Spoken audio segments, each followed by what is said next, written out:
everyone, welcome back. You're still watching Morning Thailand. I hope you're not going out for work. Actually, you've got to leave home early because there will be traffic really bad this morning. People are coming and it's back raining from holidays. It was raining overnight. Exactly. So, slippery road might cause a little bit of a car collision. So be very careful. Okay, so let's get back to our business. As I said, I've got more developments on the bridge collapse in Ayutthaya's Thara district, which happened 3 months ago on April the 28th, which killed 4 people and injured 23. Now, police have concluded the forensic report on that fatal incident, and they said that criminal charges will be filed against more than 10 people who had been found involved in the repairing and maintaining the structure of the bridge. This bridge, the Ratana Kosin Bridge, which crossed over the Pasak River in Ayutthaya province, collapsed after a main supporting cable snapped without warning, causing people who were marching and motorcycles that were riding across over the Pasak River at that time to fall into the river. And as I said, 4 were killed.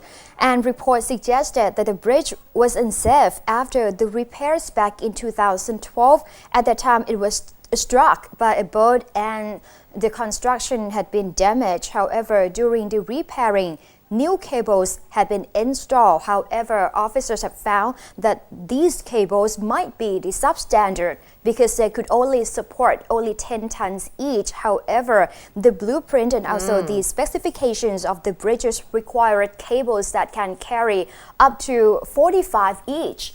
So it's a lot of weight that have been that they could not carry, causing this to be very unstable. And apart from that, during the repairing, they replaced the steel core cables with the rope core cables instead. What? So this contributed to the failure of the thing is, structure.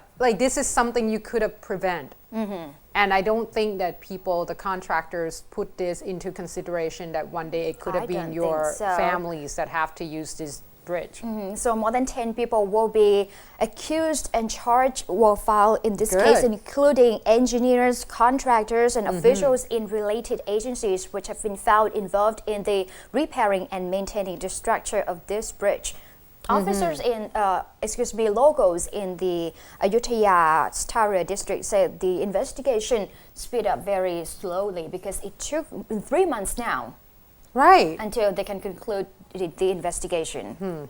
Well, I hope someone going to have to pay for that because the thing is we have seen too many, at one point in time in the past, I think we've seen a lot. Involved. Exactly. But, we have seen less and less. And I think during these days, it's going to be a lot harder for you to get away with this. And of course, another issue that will be hard for any of you who are pedophile to get away with this, which is good because apparently, like we said, Kun Pavina Hongsakul is now the Minister of the Human Security, Social Development, says that she's going to come out and she will fight this fight to the fullest. And she has warned the pedophiles and sex offenders out there to be very, very careful because they are taking this particular case very seriously for child prostitution especially. And this is stemmed from the incident that happened before when there's a report of one of the teacher in the, let me see here, Ban Nong Hoi School in Sa Kaeo province that got arrested for trying to buy sex from a 13-year-old girl. Now, the mother of the girl took her daughter to Pavina Foundation, which is looking after child abuse, child prostitution, as well as battered women.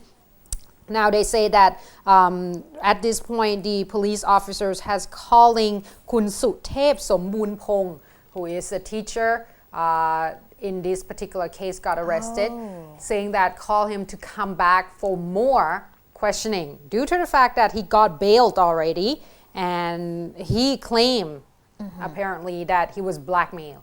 by this. This is like some kind of gang trying to frame him that he just knew the girl and, the girl needs some money. So he told the girl to come to the, hotel to actually give her the money. But then, of course, like, there's more to it than this, and if the police are able to arrest, that means that they probably have everything in place already. Now at this point they say that according to the girl, she said that one of her friend who's 14 years old actually lured her and other friends of hers as well to actually get into child prostitution, and said that this 14 years old girl that actually looked after all this, trying to recruit all her friends to become prostitutes, have an aunt that live in Aranya Pradesh district, and the aunt is the one that look for customers, and the niece, who is only 14 years old, is the one that find the prostitutes for her aunt.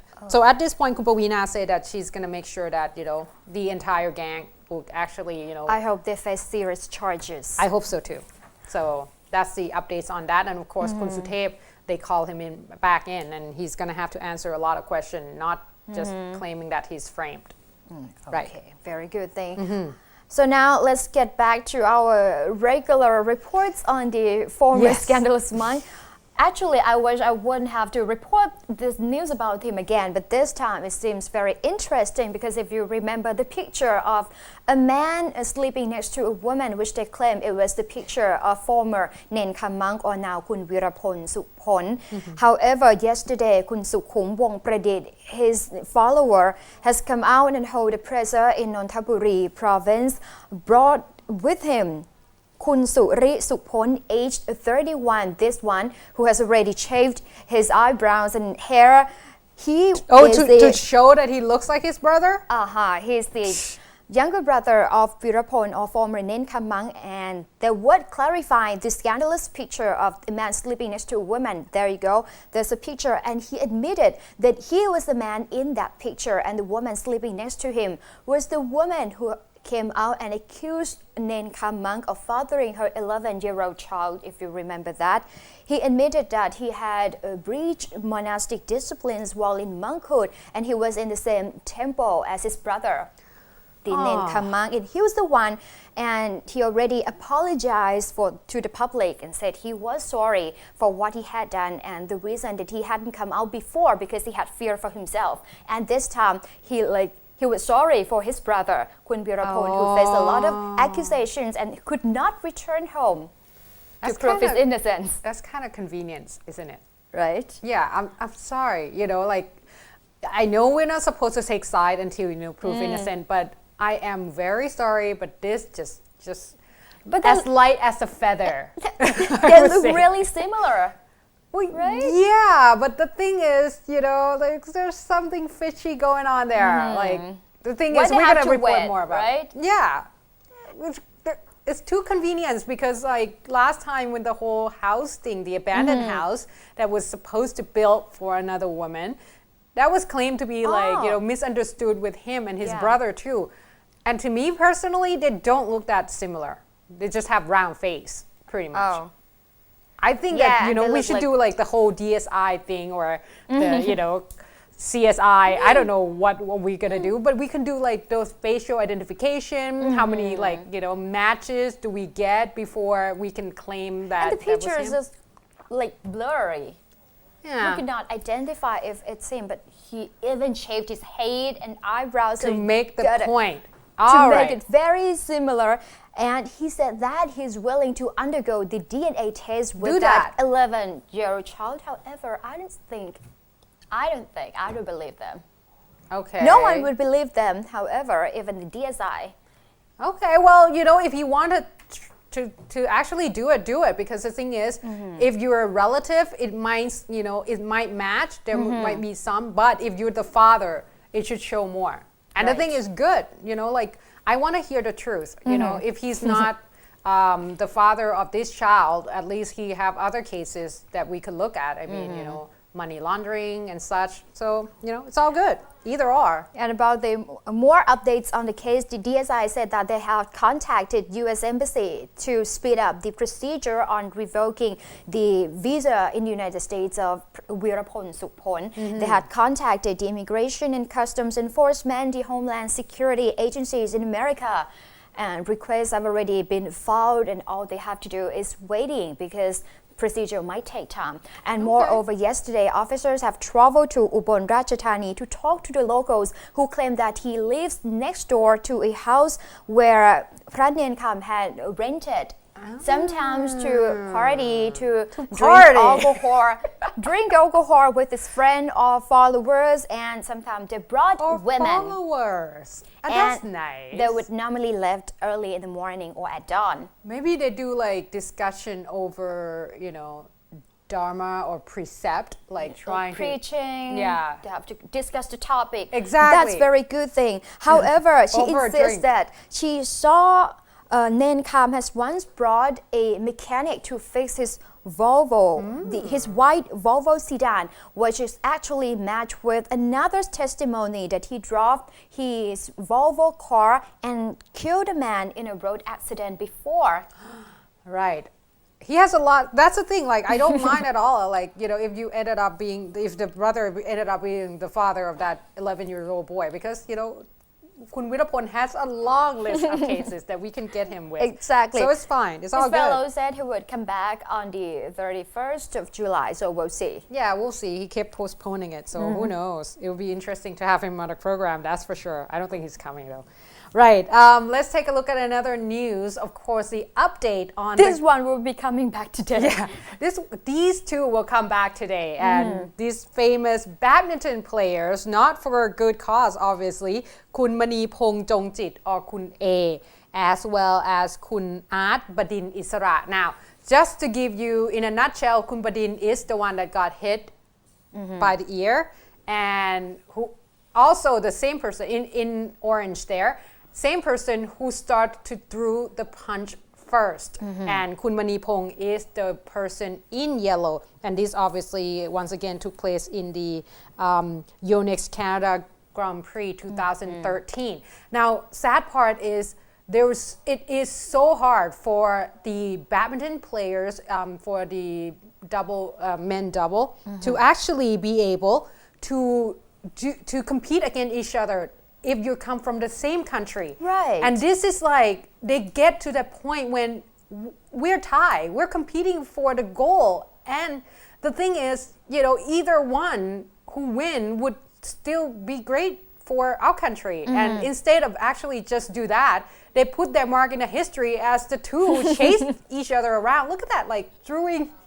It was just hardcore. I thought I was watching wrestling or something when the chair flew. And this is not like, Yeah, a lot of punch, a lot of kick in the face, but don't forget, Kun Mani Pong has already hit Kun Badin in the ear already, so there's a bleeding ongoing. Just giving you a little bit of more updates here. The Sun of England, actually, which is the newspaper, the tabloid, saying, using the word badminton for this particular case, and Daily Mail actually talk about this as well, because due to the fact that in 2013, before 2013 they were together and they separated in 2013, and of course that caused a lot of problem because Kun Badin went to the Granola club while Kun Mani Pong remains in the same club, Badminton Club, Thailand National Badminton Club.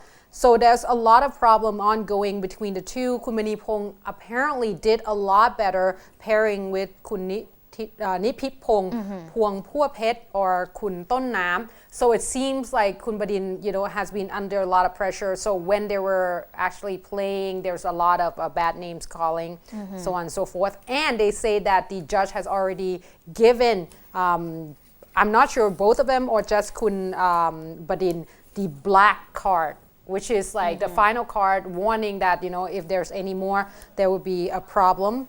But apparently at this point, both clubs, Granola Club, as well as the club that Kun Mani Pong belongs to, said that they will look after the player to the fullest. Kun Jane Piyatat, the chairman of Granula Club, saying that Kun Piyapong, Kun Badin doesn't have any other kind of career other than being a badminton player. So the club will actually look after Kun Badin to the fullest. And they are coming back tonight. Kun Badin will be coming in with United Airlines at about 11:30.